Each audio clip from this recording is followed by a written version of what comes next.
രണ്ട് രാജാക്കന്മാർ അദ്ധ്യായം 11. യൂദാരാജ്ഞി അത്താലിയ. അഹസ്യായുടെ അമ്മ അത്താലിയ മകൻ മരിച്ചു എന്ന് കേട്ടപ്പോൾ രാജകുടുംബത്തെ സമൂലം നശിപ്പിച്ചു. എന്നാൽ അഹസ്യായുടെ സഹോദരിയും യോറാം രാജാവിൻ്റെ പുത്രിയുമായ യഹോഷേബാം രാജകുമാരന്മാർ വധിക്കപ്പെടുന്നതിന് മുൻപ് അഹസ്യായുടെ പുത്രൻ യോവാഷിനെ ധാത്രിയോടൊപ്പം കിടക്കറയിൽ ഒളിപ്പിച്ചു. അങ്ങനെ അവൻ വധിക്കപ്പെട്ടില്ല. അത്താലിയായുടെ 6 കൊല്ലത്തെ ഭരണകാലമത്രയും അവൻ കർത്താവിൻ്റെ ഭവനത്തിൽ ധാത്രിയോടുകൂടെ ഒളിവിൽ വസിച്ചു. 7-ാം വർഷം യഹോയാദാം കെരേത്യരുടെയും അംഗരക്ഷകരുടെയും നായകന്മാരെ കർത്താവിൻ്റെ ഭവനത്തിലേക്ക് വിളിപ്പിച്ചു. അവൻ അവിടെ അവരെ കൊണ്ട് സത്യം ചെയ്യിക്കുകയും അവരുമായി ഉടമ്പടി ഉറപ്പിക്കുകയും ചെയ്തു. അനന്തരം അവൻ രാജകുമാരനെ അവർക്ക് കാണിച്ചു കൊടുത്തു. അവൻ കൽപ്പിച്ചു, നിങ്ങൾ ചെയ്യേണ്ടത് ഇതാണ്: സാപത്തിൽ തവണയ്ക്ക് വരുന്ന 1/3 ഭാഗം ആളുകൾ കൊട്ടാരം കാക്കണം. ഒരു വിഭാഗം സൂർ കവാടത്തിലും 3-ാമത്തെ ഭാഗം അംഗരക്ഷകന്മാരുടെ പിറകിലുള്ള കവാടത്തിലും നിൽക്കണം. സാപത്തിൽ തവണ വിടുന്ന 2 വിഭാഗങ്ങൾ ആയുധമേന്തി കർത്താവിൻ്റെ ആലയത്തിൽ എപ്പോഴും രാജാവിനോടൊപ്പം ഉണ്ടായിരിക്കണം. സൈന്യത്തെ സമീപിക്കുന്നവൻ ആരായാലും അവൻ കൊല്ലപ്പെടണം.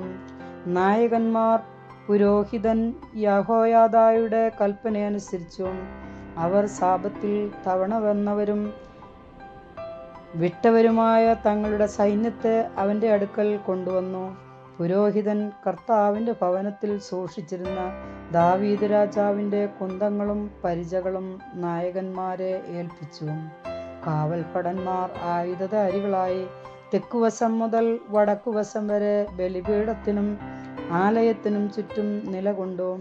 അനന്തരം അവൻ രാജകുമാരനെ പുറത്തു കൊണ്ടുവന്നു.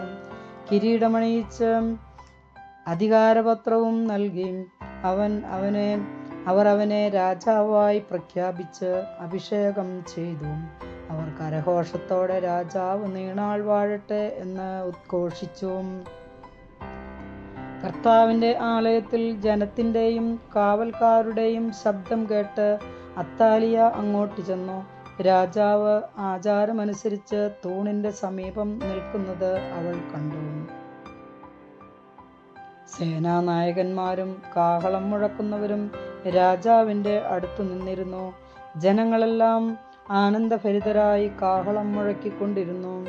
അത്താലിയ വസ്ത്രം കീറി രാജ്യദ്രോഹം, രാജ്യദ്രോഹം എന്ന് വിളിച്ചു പറഞ്ഞു. പുരോഹിതൻ യഹോയാദാ സേനാപതികളോട് കൽപ്പിച്ചു, അവളെ സൈന്യനിരകളുടെ ഇടയിലൂടെ പുറത്തു കൊണ്ടുവരുവിൻ. അവളുടെ പക്ഷം ചേരുന്നവരെ വാളിനിരയാക്കുവിൻ. ദേവാലയത്തിൽ വെച്ച് അവളെ വധിക്കരുത്. അവർ അവളെ പിടിച്ച് കൊട്ടാരത്തിൻ്റെ അശ്വകവാടത്തിങ്കൽ കൊണ്ടുവന്ന് അവിടെ വെച്ച് വധിച്ചു. തങ്ങൾ കർത്താവിൻ്റെ ജനം ആയിരിക്കുമെന്ന് രാജാവിനെയും ജനത്തെയും കൊണ്ട് കർത്താവുമായി യഹോയാദാ ഉടമ്പടി ചെയ്യിപ്പിച്ചു. രാജാവും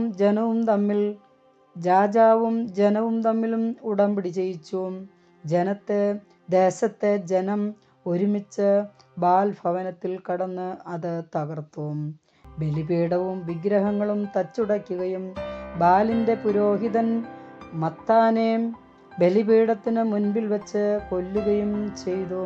അനന്തരം പുരോഹിതൻ കർത്താവിൻ്റെ ഭവനം സൂക്ഷിക്കാൻ കാവൽക്കാരെ ഏർപ്പെടുത്തി. അവൻ കാവൽ സൈന്യത്തിൻ്റെ കവാടത്തിലൂടെ പടനായകന്മാർ, കരീത്യർ, കാവൽക്കാർ എന്നിവരുടെയും ജനത്തിൻ്റെയും അകമ്പടിയോടെ രാജാവിനെ ദേവാലയത്തിൽ നിന്ന് കൊട്ടാരത്തിലേക്ക് കൊണ്ടുവന്നു. അവൻ സിംഹാസനത്തിൽ ഉപവിഷ്ടനായി. ജനം ആഹ്ലാദഭരിതരായി. കൊട്ടാരത്തിൽ വച്ച് അത്താലിയ വധിക്കപ്പെട്ടപ്പോൾ നഗരം ശാന്തമായി. ഭരണമേൽക്കുമ്പോൾ യോവാഷിന് 7 വയസ്സായിരുന്നു. കർത്താവിൻ്റെ വചനം.